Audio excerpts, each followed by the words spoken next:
annonceurs, chefs d'entreprise et autres. Bref, population d'ici et d'ailleurs, cet espace vous est réservé pour la promotion de vos produits et activités. Non seulement en français, mais aussi en fond, Dikamari, Fulfulde, Batoum, Dendi. À vous le choix. Pour en savoir plus, veuillez nous contacter au numéro suivant 97 64 79 91 ou 97 17 51 35. Richard Boni-Oro, bonjour. Que vous inspire l'arrestation du général Louis-Philippe Oudéa? Je pense que, pour être un peu terre à terre, c'est un peu son vœu, je dirais. Mais son vœu, comment? Je pense qu'il a fait le vœu plusieurs fois qu'il voulait qu'on l'arrête ou il attendait qu'on l'arrête, un truc comme ça. Mais ce que je voudrais dire, c'est que on peut déplorer la manière. Bon, parce qu'on a vu des images passer en tata dans la nuit, la manière un peu cavalière avec laquelle il a été arrêté. Mais je pense que pour avoir dit qu'il avait été sollicité pour faire un coup d'État, alors qu'il y a un spectre de coup d'État qui plane sur le pays, je pense qu'il serait de bon ton qu'on l'interpelle, tout au moins qu'on envoie une convocation pour qu'il puisse venir s'expliquer sur les commanditaires de ce coup d'État-là. Je pense que dans un état de droit, c'est ce qui se fait. Il a été sollicité, mais il n'avait jamais collaboré. Il n'a jamais collaboré. Mais je pense qu'il devrait collaborer. Collaborer avec ceux qui voulaient faire le coup d'État? Non, pas collaborer avec ceux qui voulaient faire le coup d'État, mais collaborer avec la justice pour pouvoir éclairer cette histoire-là. Je pense que c'est ce qu'il devait faire. Vous pensez que c'est pour ça qu'on l'a arrêté? Je préfère penser que c'est pour ça qu'on l'a arrêté. Maintenant, si on l'a arrêté pour autre chose, on attendra que le procureur, comme à son habitude, viendra nous dire et en ce moment, faire les commentaires qui s'y prêtent. À votre avis, en dehors de ça, il n'a rien fait, il n'a rien dit de grave?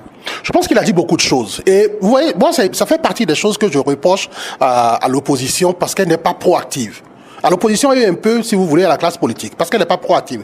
Et on aurait pu sauver M. Philippe Oudéa, dans ce sens que, dès qu'il a commencé à faire cette déclaration, on aurait pu, l'opposition, qui a au moins 28 députés, aurait pu rapidement former un collège de députés, une commission au sein de l'Assemblée nationale, l'interpeller, l'écouter, et puis tirer un rapport, même si possible, l'officialiser, afin qu'il devienne un interlocuteur. Parce qu'il a parlé il a dit beaucoup de choses sur la question sécuritaire. Donc, on aurait pu le sauver, on aurait pu l'encadrer, le recadrer.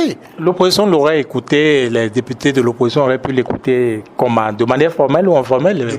De manière formelle, bien évidemment. En tant que représentants à l'Assemblée, ils peuvent se former en commission, même avec leurs collègues des autres partis, former une commission pour l'interpeller, parce qu'il s'agit quand même, faut pas l'oublier, d'un haut fonctionnaire de l'État. Donc on peut se former en commission, l'écouter, et ça aurait pu le sauver aujourd'hui. Il faut qu'il y ait des actions proactives de l'opposition qui semble être sans activité, qui s'ennuie un peu. Oh, il y a beaucoup de choses à faire dans le pays. En dehors de cette leçon, si vous le voulez bien, quel autre enseignement gardez-vous de cet épisode? Moi, je pense, personnellement, et on peut poser la question inversement.